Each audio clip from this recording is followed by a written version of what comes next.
You never gave this game a chance. I played 20 plus hours of this game, never once had fun, never enjoyed the story, never enjoyed Arthur Morgan. This is the worst take, dude. I want to become a good guy. I don't want to be a bad guy. Derek here. I've been following you for a long time, and most of the time I respect your opinions, and I'd be like, different opinions, everyone's You raise got it, Kev? right?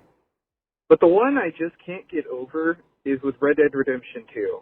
Now, you say what you will about the gameplay, maybe the game's too long, but when you drop out of the story because you're just like, I just don't like playing the bad guy. It's like, well, that's the story. You gotta keep going. I mean, like one of your favorite movies of all time, a murderer. He's like, I won't fail him in life, or I failed him in life, but I won't fail him in death. Because they had the same mom named Martha. Like, that's character development. I just can't let it go, man. Thank you. Thank you, New World Lawn Service. That's a great take. That's a great fucking take. But that's not. There's actually. I'd want to hear one from Sandra as well, Kevin. Hey, this is Andrew Bolin, and it's honestly Red Dead Redemption 2. It is the most Greg game I've ever played. It is wonderful for so many different reasons. For reasons you love other games, and yet for some reason you have continued to never give it a chance. Change your mind. Go back and play it. I think you'll love it. Wait, that's Sandra Bullock? So I don't know what was said. It sounded like I'm Andrew Bolin. It might have been what it said. Yeah. I do in front of me on this doc have a transcription of it, and it does say it's Sandra Bullock. So we took the voicemail transcription, guys. Google Voice gives you a transcription, so they've been put in that way. That's hilarious. So I'll start with Sandy Bullock. We got one more. Do you want the one? Fucking we got one more. Can we play Luke in Black? I'm apparently on. Go for it. Can we play Luke in Black? Luke in Black. Greg Miller, Kendrick Lukenbach here from the Kendrick Cast podcast. It's been a long time. We've been listening. We've been out there from the Beyond days to the PS I Love You days. Many takes. But more recently, 5 years ago, end of 2018, you hated Red Dead Redemption 2.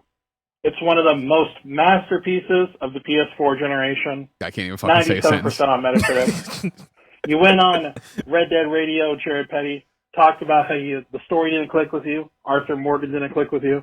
Yeah. But brother, let me tell you, you go on stream with this game, you get to chapter 3, and you just go out and explore the open world, let it breathe in you, let the open world speak to you, and I'm telling you, brother, that open world is going to live within you.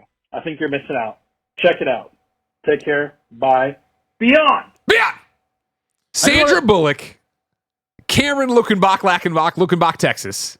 Get fucked, all right? Wow. Seriously. Fucking get to chapter 3. Why don't you never gave Sandra Bullock, you never gave this game a chance. I played 20 plus fucking hours of this game, never once had fun, never enjoyed the story, never enjoyed Arthur Morgan. I've said before, it's a work of art. I get it. It's not art I connected with. And why I know that I'm right on this take is because no one ever fucking comes at me for Red Dead Redemption. Listen here, Dutch. This guy's a fucking idiot, Dutch. This guy would rather play an Assassin's Creed game for the 14th time, Dutch. Barrett, get in here. That sucks. It's the worst take, dude. This take is one of the, you're right. We kind of forget this one because there's been a lot of terrible ones since then.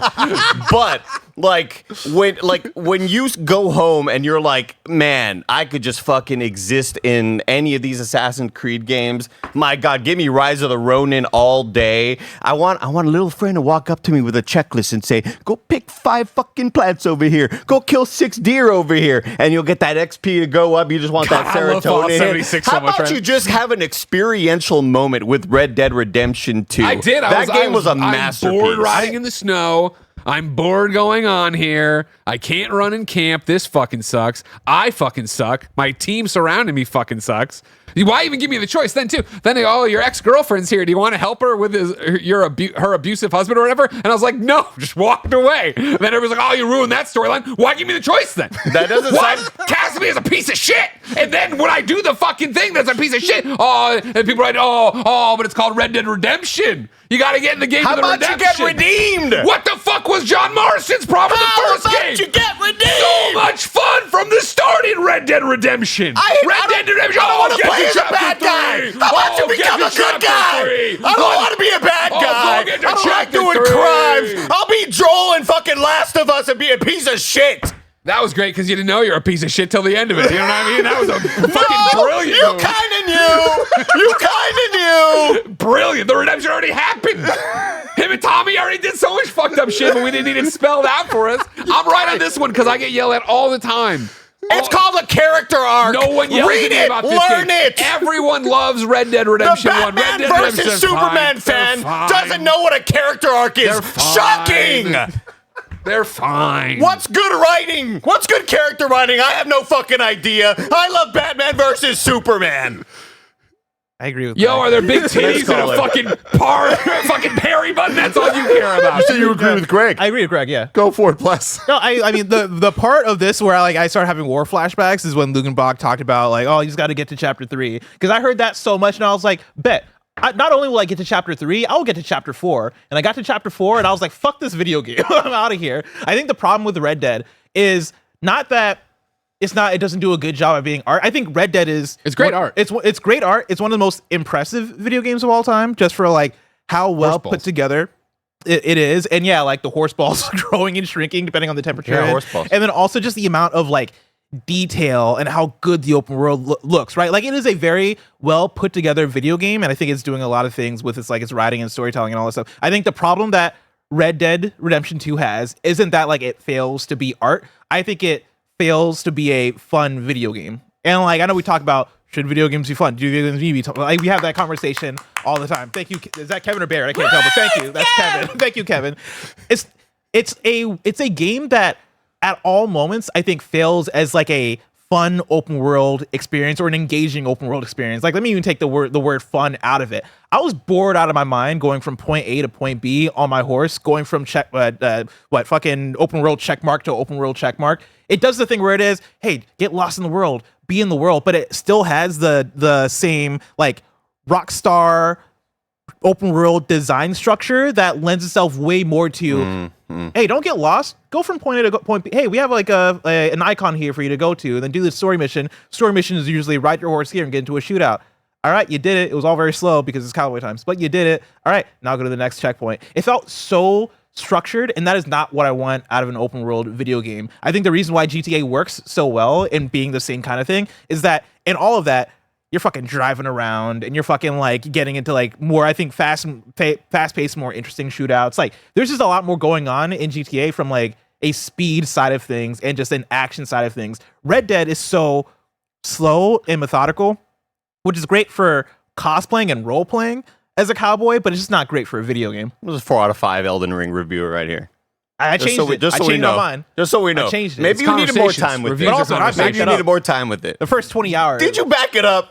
In the 4 out of 5? I don't know if you could back up a 4 out of 5 for The Elden fucking Ring. grind in the first 20 hours Oh of my Elden God. Ring. Don't No, get me look how started. revisionist this is. Let's talk This is so about, no, because I stand by. Take this Because I stand by my first review of Elden Ring, which again, first of all, fuck From Software. First of all, because they gave us that review code like 6 days before the review fucking embargo. I played 20 hours of it. You should have gave us more time if you wanted a better review. Second of all, in the first 20 hours, I'm just fucking on a hill They're grinding. okay. I think they're fine. The fucking six think days. Hey, play this 100-hour game in I 6 don't think they days. needed yours 4 out of 5. And y'all have final reviews. How do you have a final review out after 6 days? Get it together. I think it's going to lower to 3.5 after I mean, this. now I'm like, you know what, man? Maybe Elden Ring sucked. It seems like it.